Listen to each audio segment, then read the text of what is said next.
Ag Appropriations Subcommittee to order, and I want to begin by thanking Secretary Brooke Rollins for being here today. We appreciate it very much. Of course, today we're going to talk about the appropriation for next year on behalf of our incredible farmers and ranchers. Thanks to our network of family farms and ranches across this country, we have, I think, on the order of 16 million people are involved either directly or indirectly in agriculture. And unlike many industries, it's not just a few big businesses. It is a family-based network of farms and ranches, something that I believe the American people very much want to keep in place, not only because our farmers and ranchers produce the highest quality, lowest cost food supply in the world that Americans benefit from every single day. Every American benefits from every single day. But I truly believe that in this country we are dedicated to that network of family farms and restaurants, family farms and ranches, because it really is about the strength and vitality of rural America. I mean, think about it. That is the bedrock of rural economies, small communities across our whole country. And it's diverse. Think of agriculture in California versus in Louisiana, my state of North Dakota, New Hampshire. It's incredibly diverse, but for all those reasons, and then ultimately because food security is national security. And so when we talk about farm policy, and of course all the things you do at USDA, and we talk about how we're going to fund that, it's just incredibly important, and it touches every single American every single day. And sometimes we take it for granted. You know, I think it's kind of like when you come in the room, you flip the switch, you expect the lights to go on. We expect that same thing with our food supply. And it's not just food, it's food, fuel, and fiber, again, brought to us by this amazing industry, this ag industry, and the way we have it here, family-based. And we want to keep it that way, and we want to work very hard to bring the next generation in, right? I mean, it really is not only about sustaining the network we have, but bringing that next generation into farming and ranching as well. I want to thank you, Secretary, up front for recognizing that, for working very hard on it, for traveling the country and getting out there and talking to folks across the country that are involved in agriculture.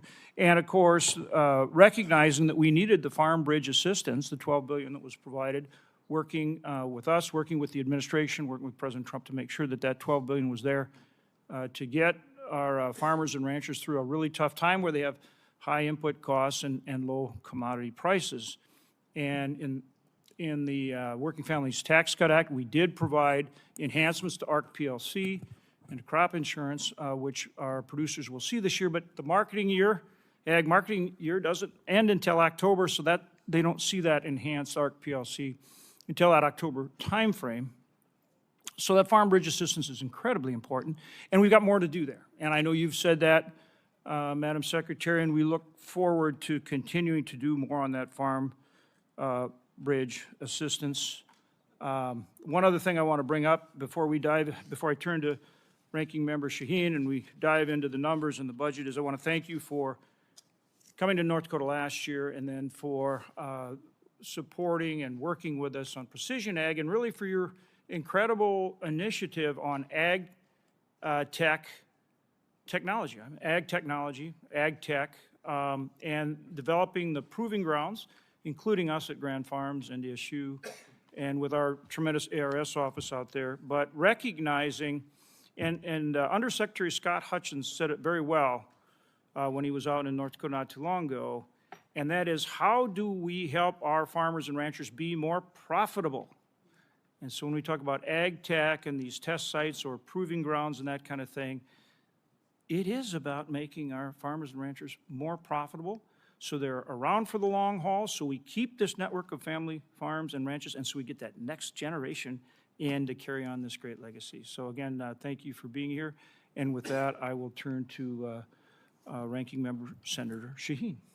Thank you, Chair Hoeven, and thank you, Secretary Rollins, for being here today. And we're still hoping we're going to get you to New Hampshire. As you know, farms in New Hampshire are very different than farms in North Dakota. And so we would love to have a chance to show you what we are very proud of in New Hampshire, the agriculture that we practice there. I believe that all of us in this room can agree that this is a challenging time for farmers and for ranchers, as Senator Hoven laid out. Our producers are facing rising input costs, stubborn commodity prices, export market uncertainty, and a rapidly changing climate, including new pests and diseases that we're seeing in New Hampshire and across the country. Families in rural America are not immune or shielded from the affordability crisis that so many are facing, from housing to energy costs to the difficulty in starting and operating a small business.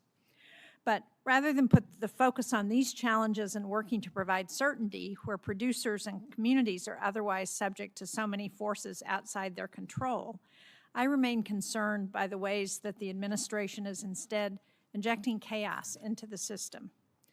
Over the last year and a half, we have seen scores of canceled grants, including for programs that were helping small producers build out local supply chain infrastructure.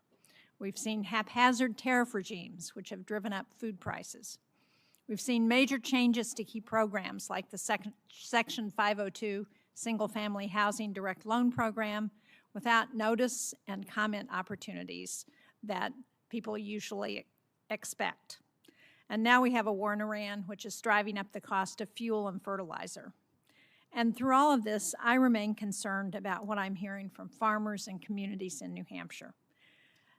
Concerns about USDA's staffing capacity. What we're hearing too many people say is that they are walking into empty or near empty offices that USDA has occupied in the past. And I was disappointed to see that rather than tackling these challenges head on, the President's fiscal year 2027 budget request doubles down on many of the cuts that were proposed last year, cuts that this Congress put money back in to support. The proposed budget, I believe, once again misses the mark when it comes to advancing critical research, including core capacity and agricultural station funding at our land-grant universities like the University of New Hampshire. Protecting vital nutrition programs, particularly for pregnant women, children, and seniors, and restoring key staffing capacity that has been lost over the last year, most notably the institutional knowledge and field offices in the Granite State and across the country. I hope that we'll be able to discuss during this hearing the Food for Peace program as well, and other international programs that USDA runs and that this budget proposes to eliminate. What is clear, as I said, is that this budget fails to meet the moment.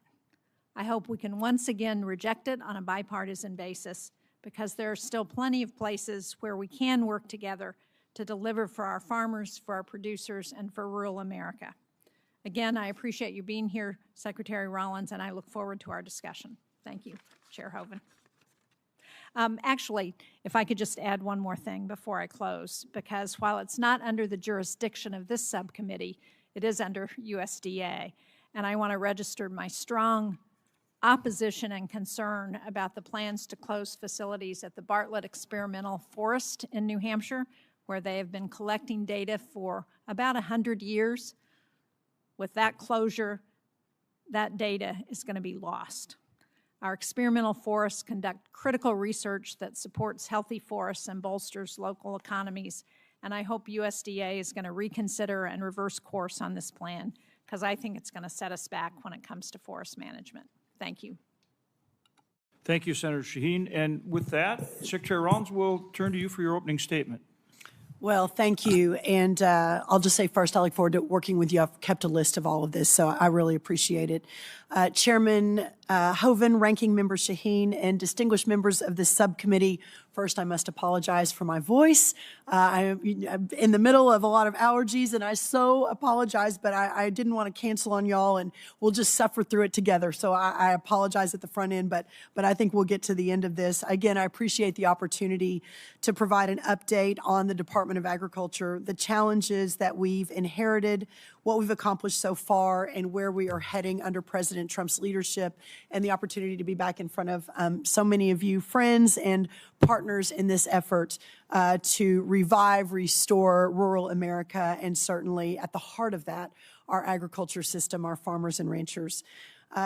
We have not been shy about noting that the administration, when we came in a little over a year ago, inherited a farm economy that saw the cost of doing business skyrocket.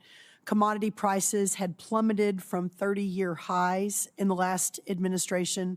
Farm income experienced historic declines, and our farmers saw no new trade deals in 4 years and inherited a forecasted $50 billion U.S. agricultural trade deficit after leaving just 4 years before with an agricultural trade surplus.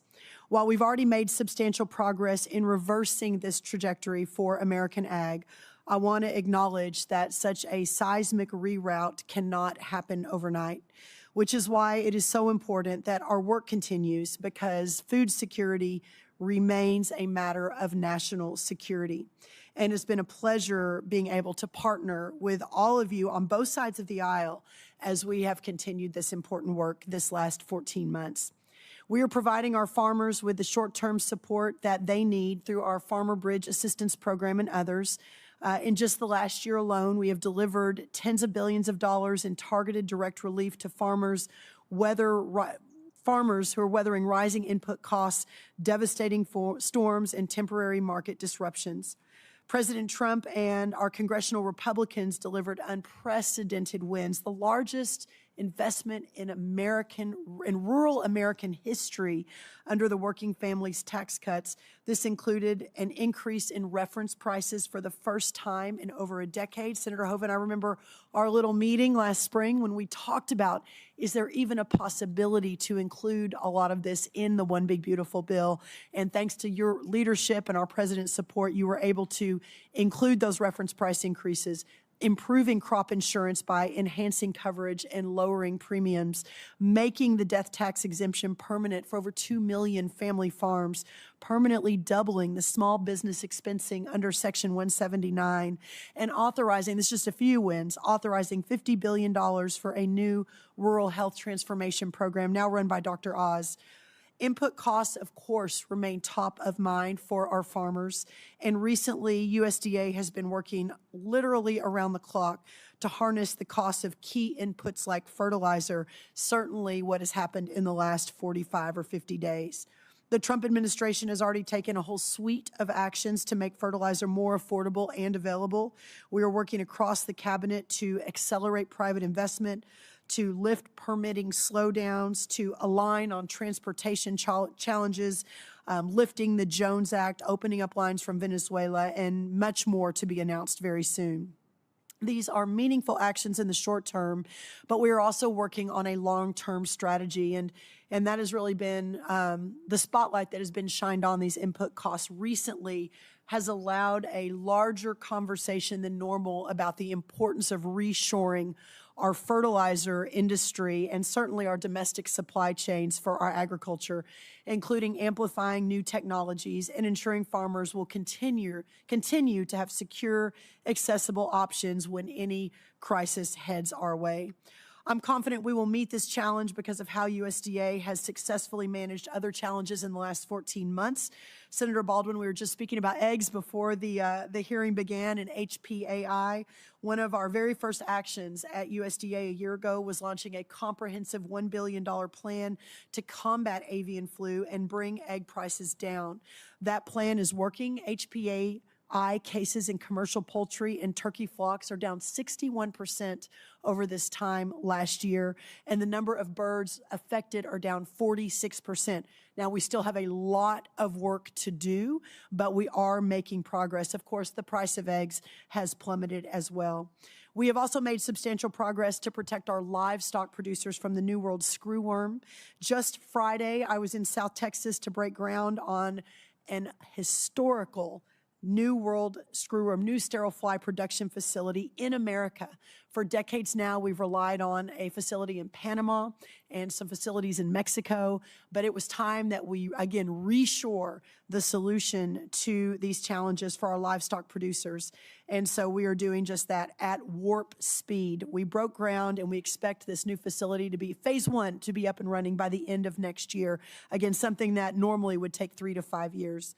Through America First trade policies, President Trump has made sure our farmers can compete and win in global markets. We have already secured in just year one alone 18 reciprocal trade deals and frameworks that level the playing field and lay the foundation for long-term prosperity. After inheriting a nearly $50 billion agricultural trade deficit in year one for Trump 2, with no new trade deals under the last administration, we are now looking, the data is showing that agricultural trade deficit will be slashed by 42% in year one of our second term alone. Looking ahead, we will continue to build on this momentum, improving foreign market access for our producers and addressing the remaining agricultural trade deficit. Of course, that's in combination with the battle to open up the domestic markets for our biofuels producers as well. In partnership with Secretary Kennedy, USDA is carrying out the most significant reset of federal nutrition policy in American history. Our new dietary guidelines are science-based and entirely devoted to ensuring that American producers, our farmers and ranchers, are at the forefront of providing affordable, nutrient-dense food to American families. It's important to remember that USDA's biggest line item by far are our 16 nutrition programs where we spend more than $400 million every single day.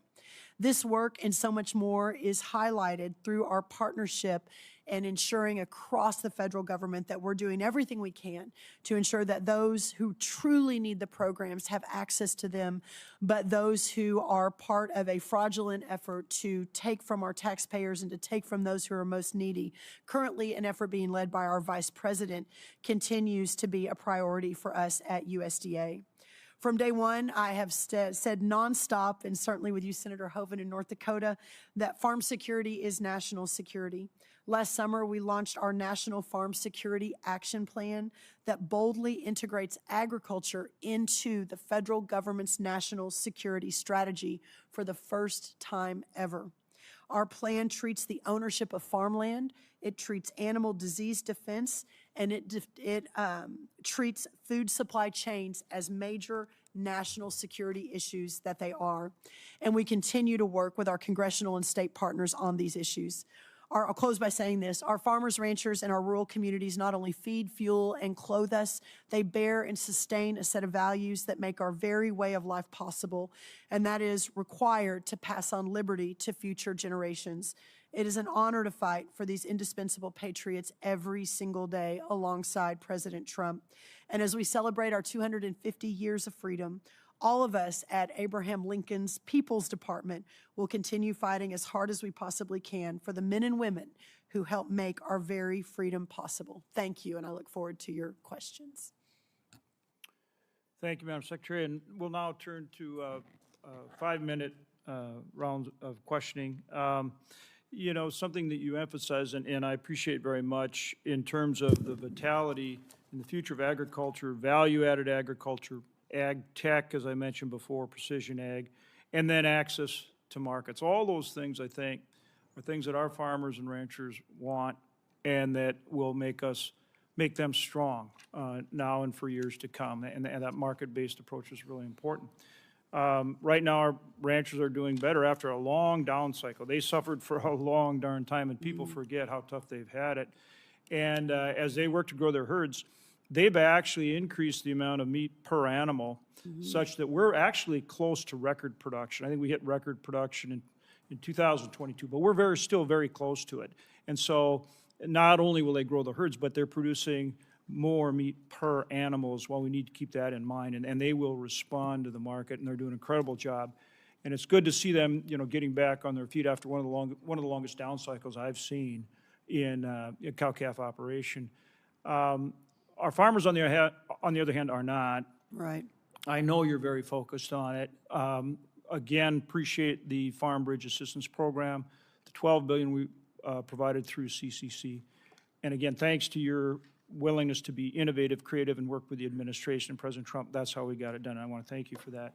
We need to do more there. And so there's two aspects. One is I firmly believe that in a supplemental, along maybe with weather assistance, maybe some funding for the military, that there needs to be an ag piece there.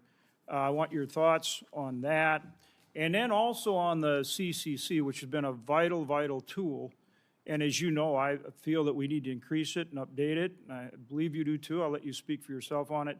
But that is a vital tool, not only in terms of the Title I commodity programs, which it funds, which, of course, we've updated ARC PLC, which is going to help our farmers now, but that's the mechanism through which it's funded. But then it also has a big role to play in terms of the other assistance we've provided, like Farm Bridge assistance, but also conservation and other things as well. So if you could kind of, if you would, kind of reference both. What more we do on Farm Bridge assistance and your thoughts on CCC. Yeah, thank you for that. And so first, the importance of moving this assistance out and certainly carving out that additional $12 billion that we released on December 6th of last year with the president in the cabinet room and focused on that, I think was helpful. I agree with you. I think there is more to do, and you and I have certainly spoken about that, and I have with many members of your committee. And I personally don't want to speak on behalf of the administration, but personally would really appreciate the opportunity to ensure that we do have additional funds available, especially as we are facing some unforeseen consequences of the conflict overseas, especially with some of our input prices. So I think as these numbers continue to shake out, and it's a day-by-day dynamic, certainly set of numbers, but I think those conversations are really important. And your leadership and this committee's leadership in focusing on our ag community, again, it is a matter of national security, and there's so much we could talk about in that, the consolidation of so many of our industries, the purchase by foreign interests of a lot of our agriculture is all part of this, but being able to support our farmers and ranchers in America and making sure they can continue what they do best is a priority. So that's the first part. The second part on the CCC, as you know, under the One Big Beautiful Bill, the Working Families Tax Cuts Act, there were a lot of new commitments that were made for agriculture, and that was welcome and certainly part of our list as well. But as a result of that, the CCC has become, frankly, committed, perhaps overcommitted, as we look to a new round of payments and borrowing against that limit for this year as we move toward this fall. There are also some other potential significant projects that need to be looked at. I'll be announcing a couple of those in the next few days. In fact, I think I'll be in Wisconsin on Monday, Missouri on Friday, to talk about some of this. So I personally, and have been on record as saying, I think it's time. It's been, 30 years since the last time we increased the limit of the CCC, and we would certainly welcome that at USDA. Yeah, I think that's right on, and I would emphasize that that's very bipartisan. That is a tool that has been used by both parties, and I get that the priorities may be a little different from time to time, but that's reality. You know, what's good for the goose, good for the gander, and I think, you know, this committee tries to be bipartisan, and so as we approach that issue, I think we need to be mindful of that. Yeah. So thank you for your comments. I Senator agree. Shaheen. Thank you, Senator. Thank you, Mr. Chairman. Secretary Rollins, more than 12,000 women, infants, and children in New Hampshire rely on the WIC program for healthy food, for breastfeeding support, and for nutrition education. You pointed out how much money we spend on food programs in this country. We know that nationally, 53% of babies born in the country are served by WIC, ensuring that they have the nutrition they need to get through to age 5. And one of the most important parts of the WIC program is the cash value voucher, which allows participants to afford the cost of fresh fruits and vegetables each month. Yet, the FY27 budget request would reduce WIC's cash value voucher back to 2014 levels, providing only $13 a month for pregnant, breastfeeding, and postpartum women, and only $10 a month for children when adjusted for inflation. Now, I know you've been to the grocery store lately, as I have, and that $10 or $13 isn't going to buy very much fresh fruits and vegetables these days. So help me understand these proposed cuts to benefits given the administration's stated MAHA goals, or the recently updated dietary guidelines for America, that would encourage Americans to eat real food. So can you support fully funding the WIC program and including the cash value voucher program?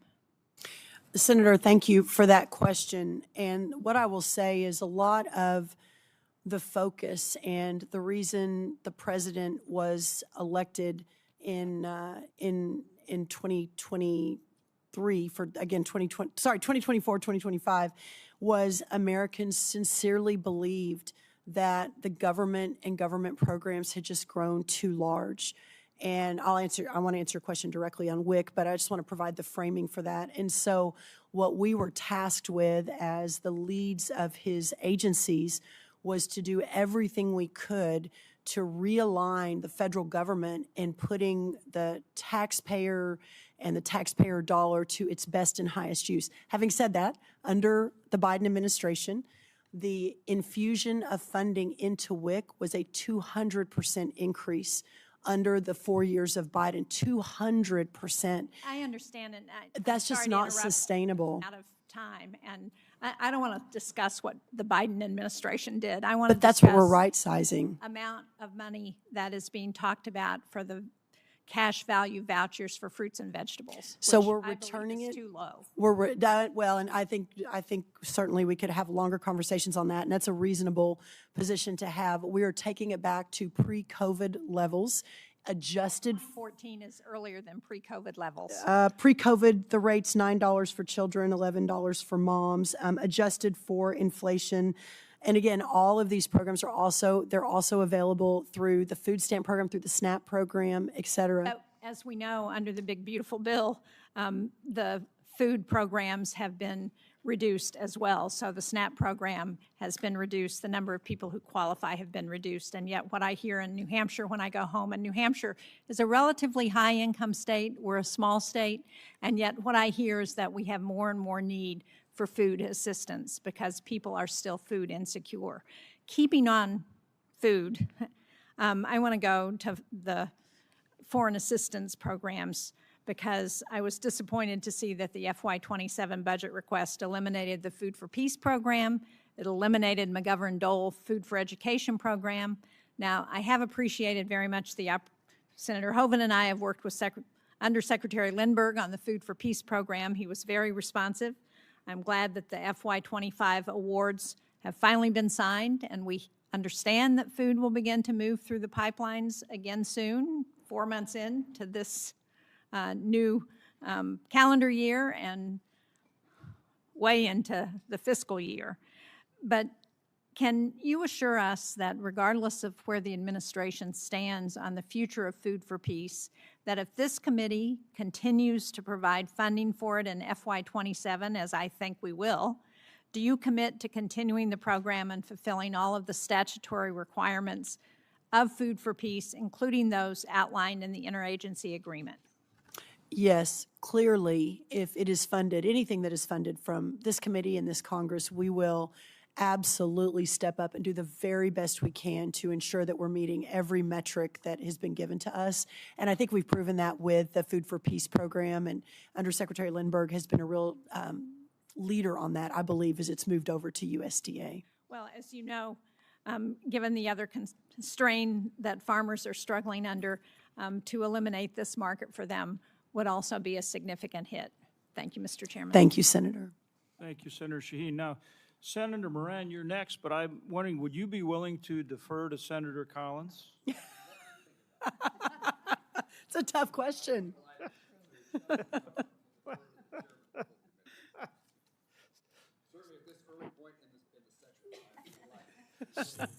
Senator Collins. Thank you, Jerry. Thank you very much, Mr. Chairman, and thank you very much, Senator Moran. That was very gracious of you. Let me start by thanking the Secretary for taking an action that we have been pushing for many years, and that is the establishment of the Office of Seafood at the USDA for recognizing that our fishermen, our lobstermen and women are farmers of the sea. That's right. And I'm very appreciative. This is something that has been needed to be done for years to help with everything from disaster assistance to marketing opportunities. And I am delighted that you have brought it about. So thank you. I start with that that thank you, and I do want to point out that the Ag Appropriations Bill includes funding for you to establish a seafood industry liaison, and hope to see that happen next. That's great. Thank you. Would they be technically ranchers then? Farmers, we'll stick with farmers. Senator, I will say that I remember we talked about this when I came to visit you during the nomination process, and I never forgot. And we kind of touched base a few times over the last 14 months. I didn't understand why it hadn't been done in the past. It seemed so clear to me that was the right thing to do. And we had some fishermen. I'm so sorry you couldn't be there last week when we launched it, but we had some fishermen from your state. So gave you a lot of credit for getting to that point and your leadership and focus on that. So thank you. It was an honor to get to do it. Well, thank you for getting it done. There was another issue that you and I discussed early on, and I know have a common concern about, and that is the impact of PFAS, the toxic class of forever chemicals that are being found in our soils, water, animal feed, crops, and livestock. This is having a detrimental impact on agricultural producers. In Maine, the presence of PFAS in wastewater sludge spread decades ago as a fertilizer. We're here, the farmers were trying to help out the municipality in which they lived, but the result is preventing some of our family farmers from being able to sell their products, such as milk, for example, causing them significant financial harm. The University of Maine has undertaken research that is relevant to the presence of PFAS and how to remove it. I've been pleased to support this important work by securing nearly $33 million over the past 5 years for the Agricultural Research Service at the University of Maine to establish a new center of excellence for PFAS solutions. Madam Secretary, I know this is something that's near and dear to your heart, and that your mother has been very involved in this issue as a legislator as well, so that you're very familiar with it. I simply will ask that you continue your support of this partnership between the ARS and the University of Maine. Yes, thank you. And I know Maine is sort of the hub for the research, for the leadership. It's in large part due, well, probably primarily due to you, if not entirely due to you, Senator. And certainly, as we discussed, my mom, who is the oldest freshman state legislator in Texas history, maybe in American history, at almost 80, she ran and won for the first time, and she's known as Hurricane Helen in Austin because of this issue. And she certainly has been following in your footsteps, a pioneer. So yes, I am fully supportive, and will do whatever I can to make sure we're making sure our farmers and ranchers have what they need on that. Thank you. I love your mother's role in this, and I know that that she cares deeply about it and is making a real difference. I want to switch quickly to two other issues. One is that the budget has cuts in rural development. That is extraordinarily important to my state, which is one of the most rural in the entire nation. It helps to provide access to safe and reliable water and wastewater systems, telecommunications, broadband connectivity, housing, and so much more. So I was disappointed to see that the president's budget request has major funding cuts to several rural development programs, which follows other changes such as handbook revisions, creating significant restrictions on home loans. What is your plan for ensuring that rural Americans continue to have access to programs that rural development has traditionally funded? Yeah, I will respond a couple different ways. First, obviously, my boss, the president, and our OMB is very focused on, again, realigning the government and making sure every dollar that is spent in the best possible use. Having said that, I agree with you that our rural development programs are key. We have talked at length about the importance of returning prosperity to rural America. Having grown up in a town of 1,200, raised by a single mom, I can attest firsthand to the importance of these programs. So finding that balance is what we're looking toward. We did inherit in rural development a 25% default rate for the loans that were pushed out. Certainly in the last administration, there was a lot without any guardrails on. So trying to right-size that at the same time that we are writing the budget is a big priority, but understanding that there are really important programs that need to be supported through these programs. So as I have, hopefully for the last 15 months, worked with each of you, when you have something that pops up, something specific, my promise is to continue to do that and to keep sending us feedback as well on these programs. Thank you. And finally, very quickly, specialty crops are very important in Maine, whether it's our wild blueberries, apples, potatoes, and they've had a hard time lately. Our wild blueberry crop and our apple producers were affected by an excessively rainy spring that prevented pollination from occurring, and then they were hit with a drought in the summer and fall. A lot of times the disaster assistance programs are really tailored for row crops, and they're not easily accessible for specialty crops. There was some money set aside, but frankly, it's not enough. So I would simply ask you to commit to work to ensure that our specialty crop producers have this backstop that is needed to overcome conditions not of their making, not of their fault, but which have a truly detrimental effect. Yeah, if I could, three very quick things on this. First of all, we are almost at the finish line for the specialty crop block grant for Maine. I know we've had 19 meetings with your team from your state. We got the work plan about a month ago. We are literally about to be able to deploy those funds. That's the first thing. The second thing I'll say is in Missouri on Friday, I'll be announcing some tweaks to the SDRP program, and they're tweaks specific to specialty crop producers. If you're a blueberry grower, you don't have the same paperwork that, you know, a corn or wheat farmer does. And so that has been, what I've learned is that has been to the detriment of these specialty crop growers. They don't fit into the box of applying for these programs. So we've got, I think, a really good announcement on Friday to adjust for that and to create some more bandwidth there, which, again, I don't want to get too far ahead of the announcement. We're still finalizing all the details.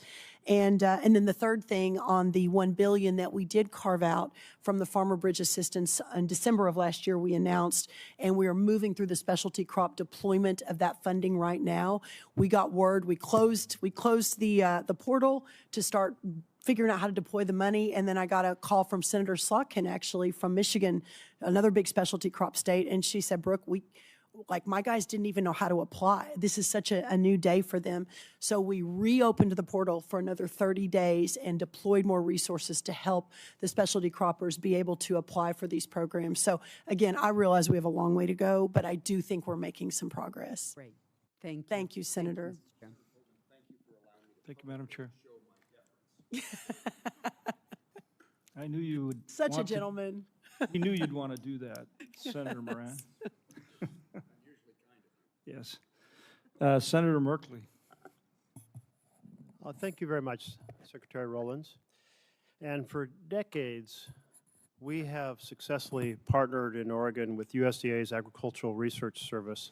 I visited a number of these research stations on dry weed and grasslands, and we have berries, we have a horticultural, because we have so many diverse products coming off our acreage in our state. So what I've been concerned about is that I keep hearing from our Oregon producers that our crops are in jeopardy because research positions remain unfilled. And just to give you an example, the horticultural crops disease and pest management, which does like all this different stuff, fruits and flowers and vegetables and ornamental plants, the whole kind of breadth of the horticultural world. They lost their plant pathologist a year ago, and the position hasn't been filled, and they're also missing administrative officers, lab technicians, and so the scientists don't feel they have the technical support to be able to address the huge variety of threats that are coming from every direction, invasive species and so on and so forth. Can you fill these positions quickly? Yes, and why don't we get in touch with your office, and if I can get those specifics, I've just written them down, but let me get more information and we'll prioritize that. Great, we'll get you all the details on that, I appreciate that. And then you have amplified and emphasized the importance of research across the department, but the budget proposes reductions that include the elimination of the Forest Service research. Now, our state is a very forested state. We have a lot of different types of conifers, 20 plus different types, different slopes, different dry land, wetland species, different challenges on mitigation of pests. But just to give you an example, one threat is sudden oak death, and sudden oak death is a big threat as it moves. It's kind of a waterborne mold that's moving up from California.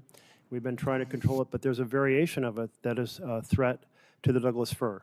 Wow, that's a massive concern for our forest world. And so do you really want to eliminate the Forest Service research, or can we persuade you to support that research? Well, I believe what you're talking about, and correct me if I'm wrong, is under the president's current budget that moves, it isn't eliminating it, it's actually moving it over to, and sorry, I didn't prepare as well for Forest Service because I didn't realize we were going to be talking about it, but my understanding is we're actually not getting rid of it, we're just moving it over to the Department of the Interior, so we're aligning all of the research on all the Forest Service specific programs. But let us look into that, if you will. My directive, as USDA has gone through its reorganization, moving the Forest Service more to a state-based effort, ensuring that the people that are serving the forest are the ones that are closest to the forest, not necessarily here in Washington, that nothing has been eliminated. We're only realigning and recalibrating to get it closer to the people that it serves, and frankly, the forest that it serves as well. But let me dig into that, and I'll circle back. Okay. Well, you did mention an issue I've been more broadly concerned about. I'm hearing about it from people all over Oregon, and that is the movement. Well, there's two things. It's a restructuring of the Forest Service in general, and the move of headquarters to Salt Lake City, the move of research headquarters to, I believe, to Colorado, because we have like outstanding research done in our Oregon forests. Every little town was a timber town, and so it's kind of in our blood, in our culture, and so we've had just world-class research, and we're really worried about losing that. BLM does have forest lands, but the bulk of the forest lands are Forest Service lands. So I would hope that if the research is being moved, that maybe hold a dialogue with the stakeholders 100%. before making that decision to move it. Yes, sir. Again, my understanding is there should be no change to anything in Oregon. The whole goal is to move all of the work closer to you, not to take it away from those that are closest to the forest. So hopefully this is actually additive to that project and that program in Oregon, in that forest specifically, that we'll be able to actually maybe even do a little bit more there. That's the goal. And that's why I want to have the stakeholders embedded in the conversation to make sure that it is a win and an advance and not something that reduction. And my time's out, so I'll just mention that we are worried about the transfer of the firefighting out of the Forest Service, and again, would like to see a bunch of consultation to make sure that it's done, reorganization's done in a fashion because the forest fires are brutal in the West. No, I agreed, and I think you have been part of. I'll start the calls again with our key senators as we move into fire season. I do them weekly, and several of it's obviously bipartisan from people from the West. Lots of the senators from the Ag Committee are on, but I'll make sure you have an invitation to that too, where Doug Burgum and I get on and we just talk to you guys on exactly what's happening, where, how we're moving resources around, what that looks like. To your point, I'm not sure I've ever been more impressed with a group of people than the U.S. Forest Service wildland firefighters. They are an extraordinary group of patriots who do a remarkable job. And we had I don't want to say a good fire season. No fire season is ever good, but we had a much less destructive one last year than we have in a couple of years. And hopefully we're able to track for that again this year and the coming years. Thank you. Thank you so much, sir. Senator Moran. Chairman, thank you. Secretary, welcome. It seems when you're in the room, it's like family, and I think Kansas farmers and agriculture producers feel that way as well. I want to follow up on a topic that Senator, I want to talk about 5 things, and I'm going to try to do it very briefly because I noticed that you're taking notes, and I want to have all 5 on your notepad. Make sure I'm writing them all down. Thank you. And a topic that was raised by Senator Shaheen, I continue to believe that Food for Peace, the natural home for that program, is at USDA, and I'm going to continue my efforts to permanently transfer that program to your department. In the absence of that transfer, I appreciate the arrangement that was made between USDA and the State Department. I know in January it was announced that USDA planned to buy 200,000 tons of commodities for the Food for Peace program. There's a lot of Kansas ties to this Food for Peace program, and you're partnering with World Food Program to send it out. I think that was done. I'm pretty certain it was done with FY25 funding. You now have FY26 funding, and I assume that you'll have FY27 funding. Can you tell me what the next step is to make certain that food is in the places it needs to be and that hungry people are being fed? What needs to happen that's not happening? My understanding from Undersecretary Lindbergh and the team that's been working on this is obviously there's always going to be a little bit of clunkiness as we're moving things around, but that ultimately the team feels confident.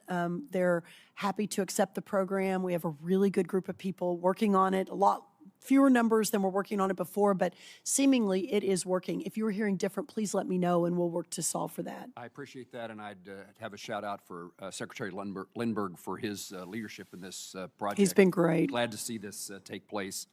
I still would like for you to join me in Kansas, and I want to show you and let you see for yourself the National Bio-Agri-Science Facility in Manhattan, Kansas. The Agricultural Appropriation Bill required, and first of all, I guess I should say that there are impediments to NBAS coming fully online and taking over the mission of Plum Island, the Animal Disease Center.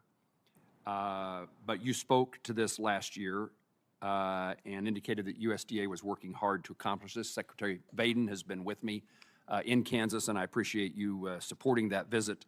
This is the largest federal investment in Kansas in our history. Yeah. $1.25 billion, and we have a significant asset that needs to be operational as quickly as possible, and that's for reasons that we wouldn't want to be wasting those dollars and those personnel, those people with expertise, but also Plum Island, managed by the Department of Homeland Security, is set to close in short order, and we wouldn't want a gap between that time and the capability of NBAF to do its replacement to do that job. Correct. So you were required in FY26, not you personally, but the Department of Agriculture, to provide a joint briefing between USDA and Homeland Security to this committee in regard to this process.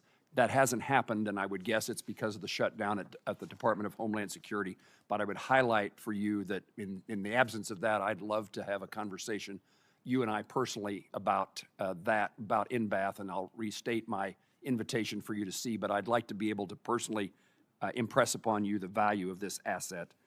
I would welcome that. And I have touched base with the new Secretary Mullins on this. And once the DHS is back up and running, he's ready to go. So we'll get that scheduled. Yeah.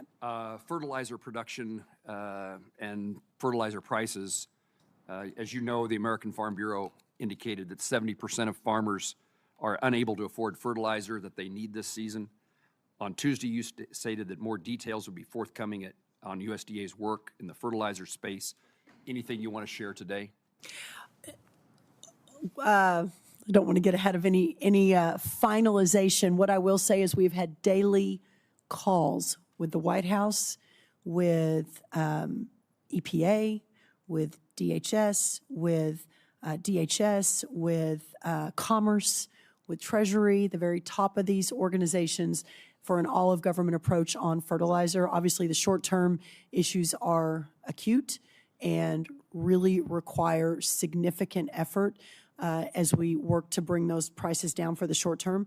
As I mentioned in my opening remarks, the long term, though, cannot be overlooked.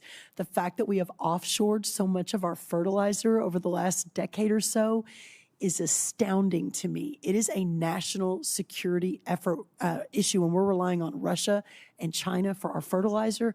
So the announcements coming, I think, will be on both the short and the long term, but really good news long term structurally, and some potential funding that's going to be there. And I've been talking to the heads of the big fertilizer companies as well. It is hugely significant. The price is dramatically different, and I would indicate that we've asked the folks at the Department of Commerce to look at tariffs that are placed on input issues, commodities that come from outside the United States, Morocco, for example. Right. And we have American fertilizer producers, but the components, some of the components in which they use to make that fertilizer are subject to tariffs, increasing the price. So we want to manufacture, process, and create fertilizer in the United States, but we still have to import some of the components that make up that fertilizer. So there's Correct. an opportunity there for that to occur. I have two more points, which I will only mention and then talk to you in person. Only one. 45Z and sustainable aviation fuel. Please make certain that we have an opportunity to have a conversation about another renewable fuel that could advance the cause of profitability in agriculture. Thank you, Secretary. Thank you, Senator. I believe I'm likely next. It's been waiting very patiently. Okay. Senator Baldwin. Thank you.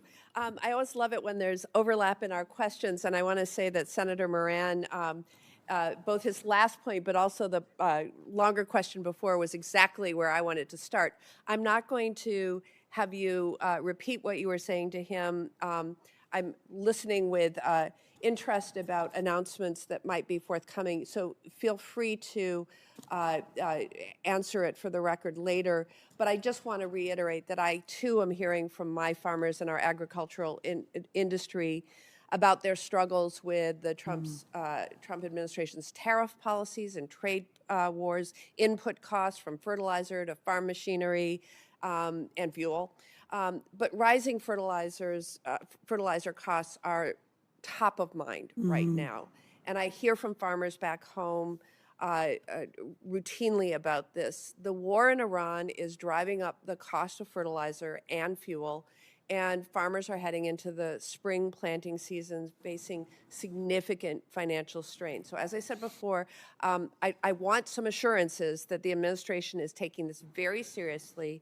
But as you just said to Senator Moran, you have some forthcoming announcements. If you can get back to me also with that information, my farmers need relief, emphatically. Yes, ma'am. Secretary Rollins, this is not the first time that you and I have talked about the Dairy Business Innovation Initiative. Last February, Trump's DEI executive order froze funds for the Dairy Business Innovation Initiative, funds that were already appropriated. I sent a letter to USDA, then you and I spoke on the phone to restart these already committed payments. Given the valuable investment that this program provides for dairy farmers and the bipartisan support behind it, I was disappointed to see that the administration proposed eliminating the Dairy Business Innovation Initiative for fiscal year 2027. Can you explain why the USDA wants to eliminate a program that so many American dairy farmers and rural communities benefit from? Senator, I will need to look into that and get back to you. Do you know was that under the RD budget? Do you know where specifically what budget that was under? Because that's the first. The ag marketing. Oh, under AMS. Okay. Okay. Yeah. Let me look into that and get back to you. Obviously, we have been working around the clock on the dairy opportunities, whether it is putting whole milk back in schools. The dairy exports are expected to be up 17% this year. I've actually visited 6 dairies in the last year and will continue to do so. So my commitment is to look at that very, very closely and make sure that if it is important, you and I have discussed it before, that that program continues to receive the support it deserves. Okay. I will look forward to that. This past December, Wisconsin had its first confirmed case of highly pathogenic avian influenza in dairy cattle.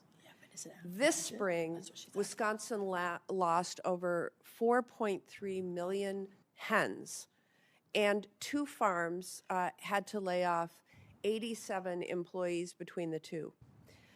The public health response has been expensive for American farmers and American taxpayers. The response from this administration has been lacking, and it seems like this administration continues slow walking its own approach for a vaccine plan. So, Secretary Rollins, I have written you twice since December about the pressing urgency of the outbreak, and I asked you to deliver on your pledge to address avian influenza by following through on nationwide vaccination policy. Well, I do appreciate your response that I received at 1 p.m. today to my letter. Sorry. We're going to do better. We're doing better. We're going to do better, I promise. Did get it before the hearing. I still don't feel confident that the administration is taking the vaccine policy seriously. So what updates on deploying these vaccines can you provide us today? Well, if I may, Senator, the first thing I'll say is I'm going to gently push back that we haven't taken it seriously. I'm not sure, other than the screwworm, that I have spent more time in the last 14 months on any one issue than I have on HPAI. And in fact, I've been in touch with all of your governors, all of your ag commissioners. We put $1 billion into this effort a year ago. We spent about $450 million on biosecurity as we're working on the vaccine question. And we have $100 million. We have an innovation grant challenge. We've got about 80 different private sector partners that are looking to move out on that. We've already awarded the funding. I mean, all of this is moving very significantly with good news coming. As I mentioned, the HPAI numbers are significantly down this year because of the biosecurity, 61% down in cases, 46% down in birds. The vaccine question is one I take very, very seriously. In looking around the world, there hadn't yet been a vaccine that had been deployed successfully that had actually beaten the HPAI back. Having said that, France is in year 2, the Netherlands is in year 1, and I think one other European country. So now we begin to see some movement around the world. There was some real concern. I visited several of the labs that are researching this, that if we put a vaccine out too quickly, the virus could mutate, which viruses usually do, and jump to humans. So that's why I've been so extremely careful in stepping out on a vaccine and doubling down on the biosecurity. Having said that, we are as close as we have been. We're looking at pilot projects right now. I have not felt comfortable yet deploying that, but as you can see, based on funds spent, Senator, we are taking this very seriously and will continue to do so. That's my promise that. Thank you, Senator Baldwin. Thank Senator you. Rounds. Madam Chair, thank you. Feels good. Senator Hovind's coming back. He's All at a right. hearing. First of all, Madam Secretary, first of all, thanks for being here today. Thank you. I want to talk just a little bit about a couple of items that we visited about in the past. First of all, throughout your year in office, you have made eating real food and making America healthy again a priority. I had a very similar discussion yesterday with Secretary Kennedy, and appreciate each of you partnering together on this issue. South Dakota farmers and ranchers have worked tirelessly to produce the safest and the highest quality products in the world. I have serious concerns regarding lab-grown cells or cell-cultivated products attempting to enter the U.S. food system posing as meat. One example of these experiments takes pork fat cells grown in a lab and combines them with plant protein. this product is sold to consumers at the grocery store as a meatball. Yesterday in our subcommittee, Secretary Kennedy expressed his concerns with the overall safety of these products. My question to you today is on labeling. Do you share my concerns with these ultra-processed, lab-grown products being labeled as meat? 100%. Thank you. If we both believe in truth in labeling, I was pleased to see your administration roll out guidance for the Product of the USA label for meat, poultry, and egg products derived from animals exclusively born, raised, and harvested. I'll say that again, exclusively born, raised, harvested, and processed in the United States. As you know, for years, we've led the effort in the Senate to restore integrity to this voluntary label through my bill, the USA Beef Act. My question, as a follow-up question to your last answer, Secretary Rollins, do you believe any ultra-processed, lab-grown products should ever receive the Product of the USA label? Absolutely not. Thank you. And then Secretary Rollins, in order to help consumers have transparent labeling, does the USDA plan to establish a uniform labeling standard for products that are made with lab-grown cells so consumers aren't misled? I am not familiar with anything happening right now, but if it is not happening, it will begin this afternoon, yes. Excellent. I like that answer. That's appreciated. Let me talk just a little bit.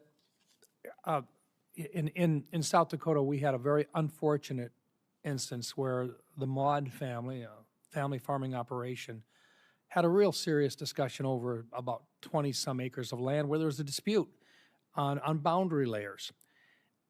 Talk a little bit about your approach with resolving these issues and the way that you want to see the Department of Ag work with our farmers and ranchers, where if there are boundary disputes with the Forest Service and so forth, how do you want to see those handled in the future? Well, thank you for bringing that up. One of the first things that I found out when I arrived at USDA in mid-February of last year was the weaponization of the Forest Service against a lot of our great ranchers, especially in the West. And this particular case, you had a mom and dad in their 30s, 2 young children, a 5th-generation rancher. It was an argument over where a fence was placed and an irrigation spigot was placed on 20 acres of their thousands of acres that her great-great-great-great-great-grandfather had been using the same fence line spigot, et cetera. The Forest Service showed up, arrested, indicted, and basically said, you need to find someone else to raise your children because you're going to go to jail over this fence line. And so this was in the last administration. So obviously when we got here, one of the first things we did was drop those charges, the criminal and the civil charges, et cetera. It goes to the larger question, sir, of the lawfare that, and I believe this is nonpartisan for the record. I don't think this is a Republican or Democrat thing. I don't think anyone thinks that a rancher should go to jail other than maybe an errant Forest Service employee over a disputed fence line. That's not America. So using the Maud case at Andy Henry in New Jersey, we had the Kings in Washington State, really working to shine a light on what's happened at every level of government, especially as we're fighting to keep our family farms and ranches in the family and farming and ranching and not offshoring our food to other countries. This is how existential I believe this issue is, and the Maud case has really helped us lead the way. We have a lawfare portal now at USDA. We meet weekly to go through the cases and working with the Forest Service to ensure that these things don't ever happen again. Thank you, Madam Chair. And I'll just say one more thing, and I know my time is about up, but E15 is critical in this country if we want to reduce gas prices. E15 right now, I would just ask for your support in trying to get E15 available year-round. The savings to the consumers in this country and the improvement for farmers and ranchers producing additional American energy is huge. I would just ask for your support in getting that across the finish line. 100%. I have been unequivocal. And in fact, when the president visited Iowa, he mentioned it in his remarks in Iowa, and he has since tweeted about it or Truth Social about it. So I think you have an administration that perhaps is more in line and supportive than ever before, and we will continue to be so. Thank you, Madam Chair. Thank you. Thank you, Senator. Thank you, Senator Round. Senator Heinrich. Thank you. Secretary, at the end of March, you announced the reorganization of the Forest Service. That's a decision that's going to impact management of 193 million acres of national forest land and thousands of employees. This is what I have, but I'd like to have more. I mean, it's great to have a summary, but I've seen IKEA directions that were longer than this. So I want to drill down a little bit and ask you related questions, and then just ask you to be transparent with the committee with exactly how you see this reorganization playing out. How much is it going to cost to relocate staff to the new offices, the locations that don't currently exist, like Salt Lake City? Do we have those exact numbers?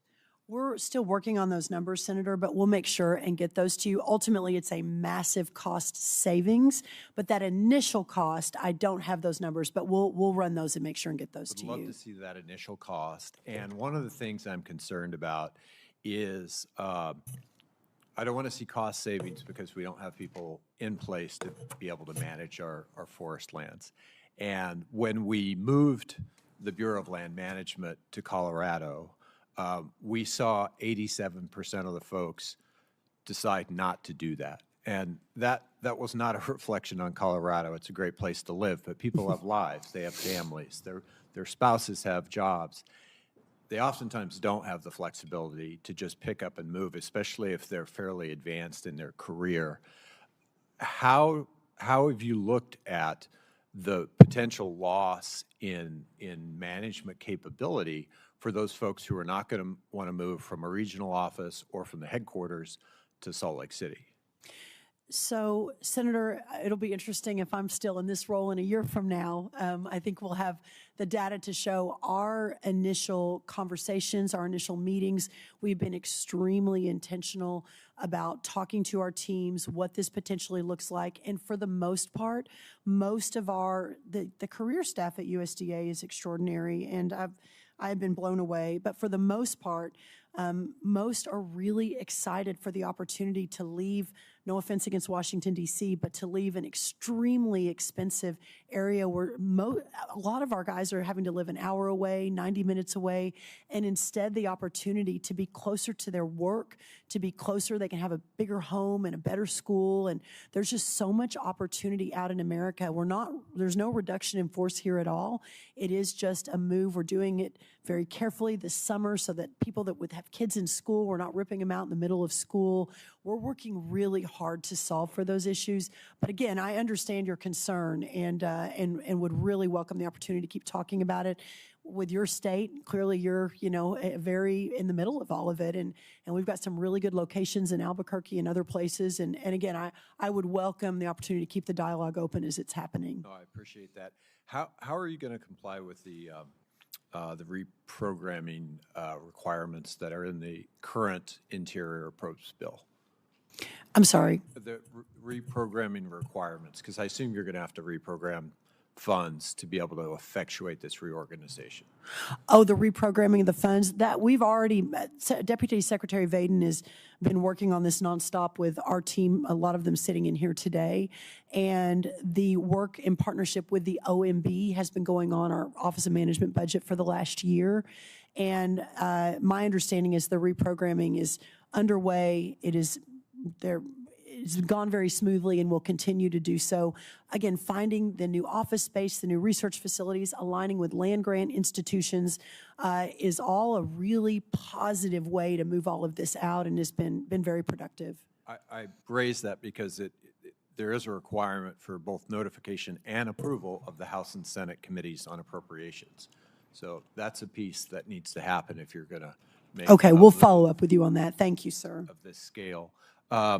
Can you provide the committee with the new organization chart? Is that something that already exists? I believe that's under production right now, but let me follow back up with you directly on that, and we'll make every effort to get that to you at the very earliest point. I'm going to write that down. And I'm going to run out of time here pretty quick, but are you in consultation with state governors in those states where we have national forests and regional offices? Yes. Across the board, all of them? I personally have spoken to Governor Polis of Colorado, Governor Cox of Utah. I have not yet spoken personally with the governor of Washington or Oregon, but I would welcome that opportunity and will do so. I have not spoken to your governor yet, but I would really welcome the opportunity to do that as well. I think that's important. Yes, I'll add that to my list. And in fact, if you want to connect us, Senator, that would be great. I don't know that I have her number. Okay. That would be great. Thank you. Thank you, sir. Thank you, Senator Heinrich. Senator Husted. Thank you, Madam Chair. Secretary Rollins, thanks for being here. I think you were sworn in on February the 13th of last year. That's and right. My state in Ohio, we were right in the midst of an outbreak of avian flu. And we lost 5 million egg-laying hens during that period. And I know that Senator Baldwin talked a little bit about this in her questions to you. So I want to follow up on what you would foresee over the course of the next year happening to prepare. And I know this comes down to the question of the vaccinations. And does it work? Is it a solution? Is it just something that people say is a solution, but we don't really know? Like, explain to us where you think this is going so that I can relay this to our poultry.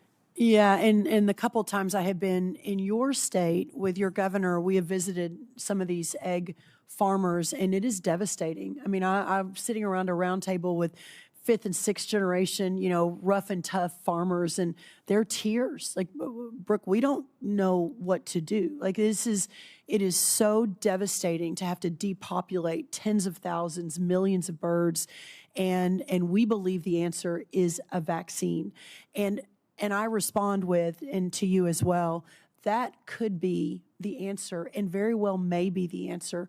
But at that moment in time, this was last summer, we don't have all the data, and I am not willing to put America up on the experimental block to lead the rest of the world on this when we don't understand what that virus can do. We know it's already hopped to dairy cattle and to cattle, and so we just need more information. But in the meantime, we found $500 million, we recalibrated $500 million from other programs to invest in biosecurity.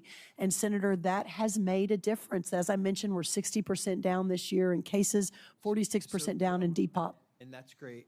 But I would appreciate if you could keep us informed about where you think it's going, what the timeline is. And look, I'm not advocating for you to do it or not do it.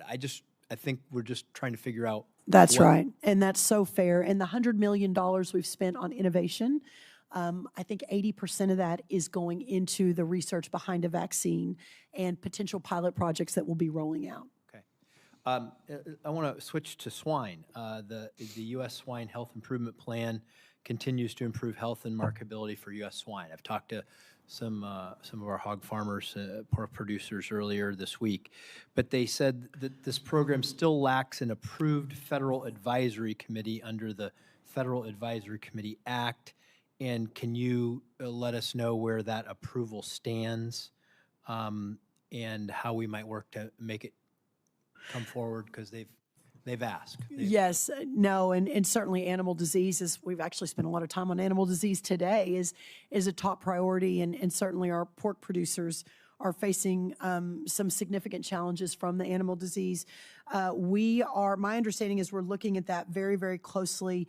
Of course, this administration's focus has been to get rid of FACAs, trying to slim government down, but I think a case has been very well made that it would be important in this instance, and the partnerships that the FACAs allow between the private sector and between government, there's nowhere that's more important than at USDA from my perspective with agriculture. So we're moving that along. I want to make sure I'm not missing anything here for you, but why don't I get a little more information on that and a timeline, Senator? This particular case, it's the people that it would advise and regulate are the ones that want it. So, That's right.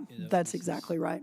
Yeah. And No, I then understand. finally, I just want to say thank you for something. You approved Ohio's request to prohibit the purchase of sugary drinks through the SNAP program. And this is something that literally we've been working on in our state for over 2 decades to try to figure out, because it's such a huge contributor to diabetes and obesity and unhealthy outcomes for people who are lowest income Americans. And the fact that we can demonstrate that the money can go to better things and that we can hopefully improve diets and health outcomes, just it was an important thing for our state.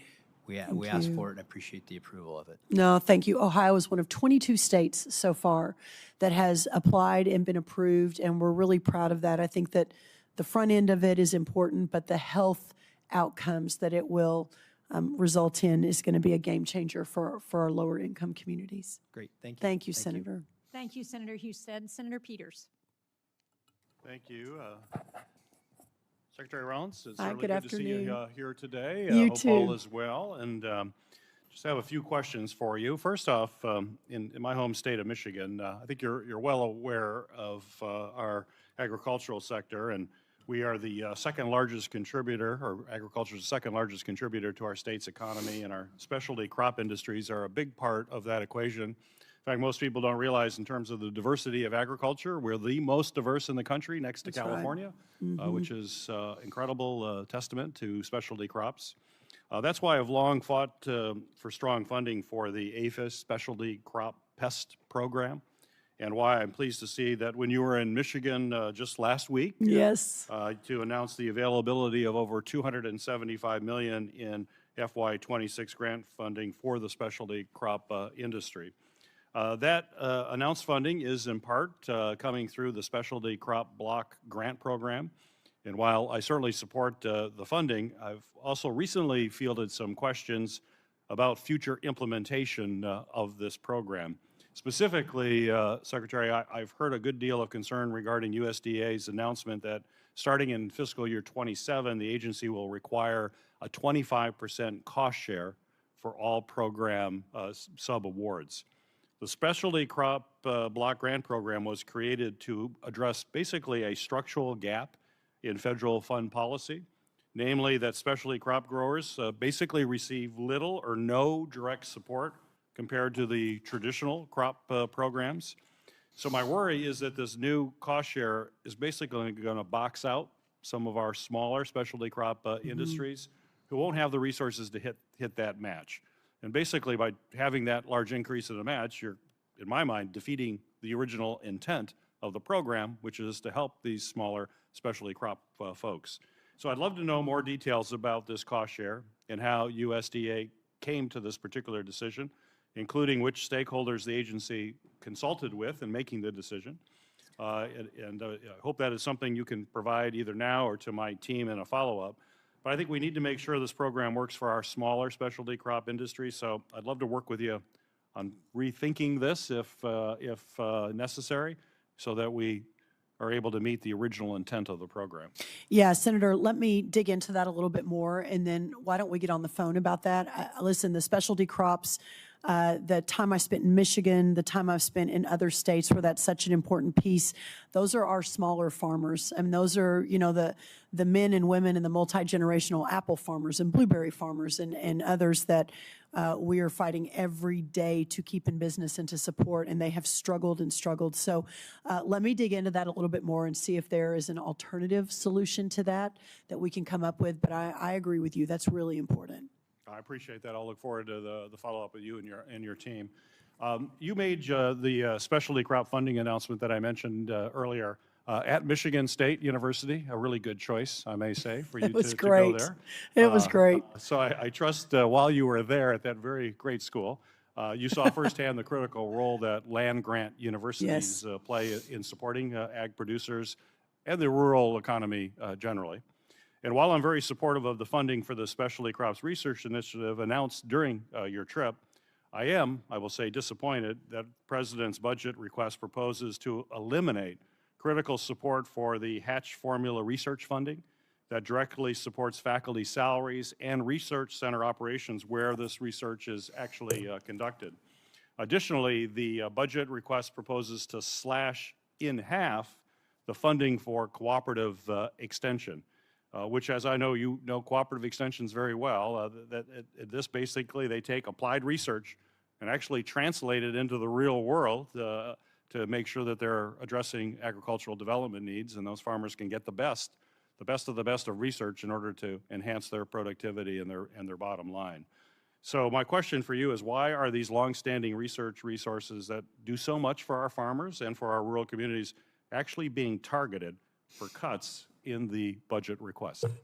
Yes, sir. The answer, to best answer your question, let me just say that this president and White House, and certainly our cabinet, are behind the idea that a formula fund isn't the best and most responsible way to support taxpayer dollars. And what happens with the formula funding versus the specific funding, like the specialty crop announcement we made at $275 million, the specific funding is a better way to utilize taxpayer dollars. But to your point, I'm a Texas A&M alum, and we can probably argue, you and I, around and around. We actually already have on who's got the best land grant. But We have. yes, Debate. yeah, it is an ongoing debate, understandably. But certainly the formula funds has led to some unfortunate support of research that I don't think anyone would necessarily agree with, some specific cases. So this is really an effort of this president and this White House and our cabinet to maybe reset what we're funding, have a good discussion about it, and make sure that every dollar that's being deployed is being deployed to its highest and best use. Having said that, there is no one who's more supportive of our incredible land grants than I am, and I'm proud every day to work alongside them and hope to support them moving forward. Well, I'd hope so, and the extension programs in particular. Incredible. You've seen that firsthand in your home state as well, I know. Oh, absolutely. And as a proud recipient and product, frankly, of the extension programs, having been an agriculture major at Texas A&M, the new Texas A&M president just announced, started as an assistant extension agent. I, in fact, told the Michigan State president, whose name is very difficult, I can't remember, Dr. Drew something. I had a great chat with him, Michigan State's president, about connecting them. So yes, those are vital, especially when we talk about rural America and returning prosperity to rural America. That's a lot of the heartbeat and the soul of rural America in Michigan, in Texas, in New Hampshire, in North Dakota, and Mississippi, and Nebraska, and all across the country. Right. Thank you. Thank you so much, sir. Senator Hyde-Smith. Thank you, Mr. Chairman, and thank you, Secretary Rollins, for being here and doing such an incredible job. You've truly been an outstanding leader for farmers and ranchers and during some tough times, and I just want you to know that you are very much appreciated. Thank you. And last but certainly not least, I want to express my support for the newest addition of the Agriculture Appropriations Subcommittee staff, Ms. Laura Lee Burkett. Welcome. We look forward to working with you and excited that you're here. And I know that you will help move this subcommittee in great direction, so no pressure there. But we welcome you. Secretary Rollins, my first question pertains to a problem landowners in Mississippi are having. They've been experiencing with the enrollment and the participation in the USDA's voluntary conservation programs administered by the NRSC, the Natural Resources Conservation Service. The problem is primarily associated with the NRCS's Working Lands Program, which are so vital to allowing farmland to remain in production while also addressing natural resource concerns for specifics to that area. And before a landowner can participate in this program, an agency cultural resource specialist must sign off on it to confirm proposed practices meet the cultural resources and the historic preservation requirements. The problem is we've been without an NRCS cultural resource specialist in Mississippi for quite some time. And it's just resulted in a lot of producers having to wait for a very long time for the surveys needed to implement the projects that they're working on that's pretty vital to their operations. And some landowners have spent tens of thousands of dollars on common sense conservation improvements, knowing that they would not impact cultural resources in any way, but yet they still haven't been approved, and they haven't been informed. They've been informed that they may never get approved. So we're very concerned about that, and we know every NRCS-funded or assisted program projects triggers federal reviews required by all of the agencies, National Historic Preservation Acts, and all of those things. So this position is pretty critical for USDA to fulfill its contractual obligations with farmers and landowners, and eliminating duplicative paperwork, reducing the administrative burden. I hear from all of these people because I know all of these people, and improving the program delivery is one of the USDA's 2027 budget initiative highlights. So by talking to your team, I understand that you are making a lot of progress here, and I want to let you know your team's been so good to work with. Thank you. We really appreciate the response and the way They're that the they best. dive in for us. Yeah, But thank you. I just want to thank you for working with us to resolve this issue. And do you have any comments that you would like to Yes. make? And will you, just let us know your commitment of working with Congress going forward to get this to where it needs to be? 100%. And I think that I know specific to your case, Senator, I know there's now a Tiger team in place. I know that we have updated our training manuals, and hopefully this is across the country, not just Mississippi, to ensure that there isn't a absolute, if no one can approve this stack of applications, then that doesn't help anybody. So we need to amend that. We're doing that right now. We are completely recalibrating our hiring processes and trying to get more people in right away in all of these offices. And I think we're making progress. I just met earlier today with Bill Beam and Richard Fordyce, who run this area for us. We've got 10 of our top state executive directors for NRCS and FSA coming in next week. I'm going to meet with them. We're brainstorming how do we do better? How do we make sure we're there for the farmers? How do we ensure that we're not sitting in spots like this, that we are obviously in Mississippi, and I'm sure other states as well. There is some good news, just very quickly, I think is important. I know not everybody's here, but one of the bright spots of the last year was us launching One Farmer, One File. It isn't specific to this case, but it is specific to the overall running of USDA in these local offices. That One Farmer, One File, we pivoted the Doge team late last spring to basically fix this insane IT system that USDA has. More than 1,000 contractors spending more than $1 billion, 500 systems stacked one on top of the other. It's no wonder that we're still in the dark ages when our farmers are trying to get these programs moving and funded.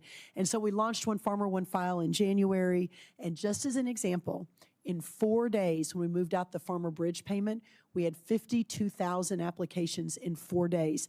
As an example, 6 months before, as we moved out the SDRP and the ECAP and some of those programs, it was 5,000 applications over 5 months.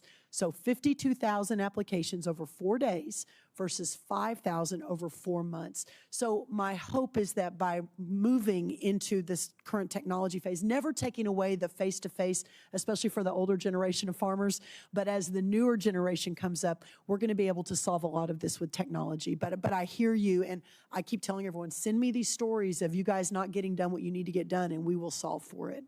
Great, thank you. And I had one other question about my Buy American Cotton Act that I'm so excited about. I know it really has nothing to do with this, but I think it could really be a game changer for many, many producers in this state, and I'll submit that for the record. Thank you. Well, and if I can quickly say, I'm with you 100% from a cotton state too. Our cotton farmers have just been devastated. And we talk a lot about corn and soy and soybean, all the things, but I feel like our cotton guys have been a little bit left out, and I think this is a game changer for them. I love your leadership on it. I want to do whatever I can to support it. And I think I've told a lot of the cotton farmers with the new Make America Healthy Again movement, I know we're talking a lot about food, but let's talk about what we're wearing as well. And I see a whole invigoration, hopefully, of that industry and bringing it back to where it needs to be. Yeah, we don't eat cotton, but it is healthier for your skin to wear it. It sure is. It sure is, and that's coming out more and more now. So it's a big important issue for ag. Yeah. Thank you, Cindy. Food, fuel, and fiber. And I've seen some really great ads on buying domestic cotton. Some really good stuff. So good luck with that initiative. Senator Fisher. Thank you, Senator Hoven. Welcome, Secretary. Good It is afternoon. so good to see you. I want to thank you again for coming to Nebraska in March. Just so appreciated when you came out and spent time to survey the Morrill wildfires that we had, over 800,000 acres burned, largest fires in Nebraska history. Devastating. To have you there sent a good message to the people and communities that are suffering. And I know your team has been working to get that disaster assistance out as quickly and efficiently as possible. For years after wildfires, we've heard such frustrations from producers. They apply for assistance after a natural disaster. That's very complicated, very time-consuming. They've shared with my office that they're required to use a specific size of T-post to receive Right. federal assistance, but their area is completely out of it, those posts, due to the surge in demand post-fire. I do have a bill for that. We were able to get it passed last month by unanimous consent here in the Senate.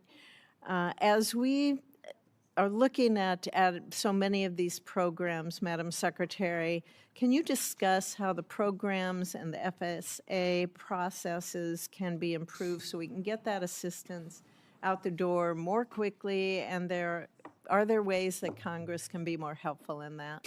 Well, I think your leadership and focus on that, Senator, it was a remarkable day for a lot of reasons. That was perhaps one of the worst disasters in Nebraska's history, the largest fire in Nebraska's history, the 8th largest in American history.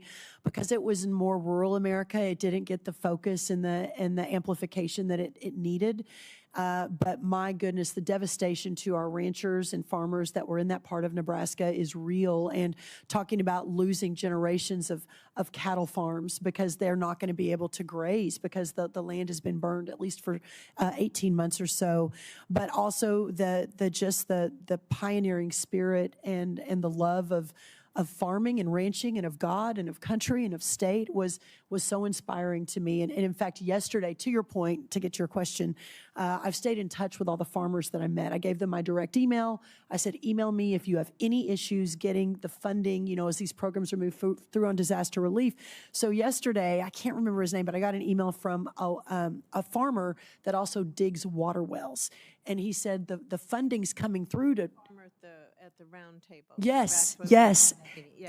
And he emailed me. He said, the funding is coming through to dig whole new wells, but we don't need to dig new wells. We just need new component parts. But under the current way the rules are written, the regs are written, we can't get that. And that's the kind of thing that sent over to Aubrey Betancourt, who's our incredible chief at the NRCS and working with a lot of these programs, that we can adjust on the, as quickly and nimbly as is humanly possible. So my understanding is that, and I've given carte blanche to our FSA executive director on the ground in Nebraska. You work 7 days a week, 20 hours a day with these farmers to get them what they need. If you're hearing differently, please let me know. But again, we've given our FSA leads in all of these states with the disasters, hopefully the ownership to be able to go out and make some of these decisions so they're not strung up in bureaucracy. With our FSA offices, the office in Okolala, Nebraska, which is close to the closest city where these fires took place, it's closed. And so the Sydney office, which is several hours away, they're working with Okolala office, but that's something I heard from Nebraska Cattlemen. We need to fix that. So the FSA office closest to those affected doesn't have staffing. Okay. I know in the budget, there's a budget proposal from the USDA. It proposes a $241 million decrease in FSA salaries and expenses. And as you know, I'm all for working to make sure we're as efficient as possible, but I also want to make sure that our local Nebraska FSA offices, that they have that proper staffing so they can assist our producers. So how do we ensure that those offices have the staffing? Yeah, we need to send, just like we sent a Tiger team into Cindy's, Senator Hyde-Smith's office in Mississippi, we need to do the same in Ogallala. And what I have tasked our Farm Service Agency, Richard Fordyce is a farmer from Missouri. He is one of the greatest leaders I've ever worked with. He and Bill Beam, who's running FSA, that's what, we've got 10 of our top team coming in next week to brainstorm on this. We have to make sure at the very front line that our farmers have what they need from these offices. And I realize it has not been an A-plus situation, and not just in the last year, but over the last number of years. So ensuring that we are reorganizing to make sure that that is the priority continues to be my priority. And I'm planning to spend more time on this issue this year, including visiting the FSA offices, understanding firsthand, getting monthly reports, understanding what the strategic plan is for all of these offices to make sure we're doing everything we can to do our best. Well, I appreciate your attention to that, and if you could keep me informed I will. On what you're doing there, that would be helpful as well. Again, thank you for your visits to Nebraska, to the university. It's always important to be able to see the people that you work for. Correct. See them in their own homes, their own settings. So thank you, Madam It makes all the Secretary. difference. It makes all the difference. Thank you, Senator. Thank you, Senator Fisher. Again, Secretary, you've been very accommodative with your time. We appreciate it. We know you have a 4:15 hard stop. Final quick question on my part, and I think Senator Ranking Member Shaheen has one as well. Absolutely. There's $55 million in the budget for the restructuring. We're supportive, as you know, particularly as far as moving some of the folks out of DC and out into the rural areas. Just a quick update on how that effort's going. Yes, so we announced the Forest Service reorg a few weeks ago, and that's going very well. This week, by the end of this week, we'll be announcing the next phase of the reorganization. We're finalizing that today, so I don't want to get too ahead of the teams, but I think it's all really good news. People are very excited. This next round will include some of the research work, which was interesting. We had some conversation on that. Moving our researchers closer to the land-grant institutes, closer to where the actual research is happening, and the people whom it affects the most where it's happening. So we'll have very specific details on that. Senator, I'm so happy to call you. We'll give you a heads up before as we're finalizing that. But again, I think this is all really, really good news. Realize it's a change from the status quo, and sometimes that's often a little bit difficult and clunky, but our team has been extremely intentional and strategic in working on this over the last year, and I think you're going to be very happy. Yeah, and we appreciate you keeping us updated on that. Yes. Thank you. Ranking Member Shaheen? Thank you. I want to go back to my opening comments about the Bartlett Experimental Forest Research site, because as you point out, part of the forest reorganization has suggested that you're going to close a number of the 84 experimental forest research sites in the country. 2 have been announced to date. One is Bartlett in New Hampshire, the other is in Hawaii. But we have another one, Hubbard Brook, and Maine has 2 sites, Massabesic and Penobscot, that are both on the list, as I understand. I would just point out that 3 of the 4 most heavily forested states in the country are in New England. Maine is first, New Hampshire is second, and Vermont is fourth. Forests are really important to our economy, to the people who work in our state, and to our ecology. And the Bartlett Experimental Research Site has been collecting data since 1931. Hubbard Brook for over 60 years. I visited Hubbard Brook on Friday. That is research that we can't get back, and it's being done on site in those locations. So the idea that we can pick up and move that research closer to the University of New Hampshire, our land-grant school, is just not accurate. And our governor didn't know anything about this. I spoke to her on Saturday evening. She was as concerned as I am. She is going to be contacting you. I would hope that you would take a look at this again, because this is not something that can be replicated out west or at a land-grant university. This is something that has been going on for decades. That is information. I mean, at Hubbard Brook, they're the ones who identified acid rain and the impact of acid rain back in the 80s. So there is work here that we just can't reproduce anywhere else that is going to be lost if these closings happen. So I would just urge you to take another look at this aspect of that reorganization, because it is going to have a horrific impact on the research about our forests. I will. A short answer of that is I will. All the governors were invited, and she probably couldn't make it. So, but I would be happy to brief her and you personally. So let's see if we can do that. I will say on the Bartlett, there hasn't been staff there in 3 years, and it's got about a $2 million deferred maintenance. I understand that, but there hasn't been staff there. Part of the, and it's true of Hubbard Brook. I understand that you're But I'm looking not at sure about any Hubbard place Brook. that has fewer than 5 staff people for closure. Hubbard Brook has had more staff, but because of the freezes at the federal level, they haven't been able to fill the openings. It's not that they don't want to or they don't have people who could do it. Yeah, I just know about Bartlett. I'll look specifically into Hubbard Brook, though. The I'll same do is that. true of Bartlett. They would like to hire more people, but they haven't been able to because of the freezes. Well, they haven't had staff in 3 years, so that goes before our administration. And it's a problem with the previous administration, too. Yeah, Thank you. that's fair. Thank you. Madam Secretary, if you had any closing comments you wanted to make before we wrap?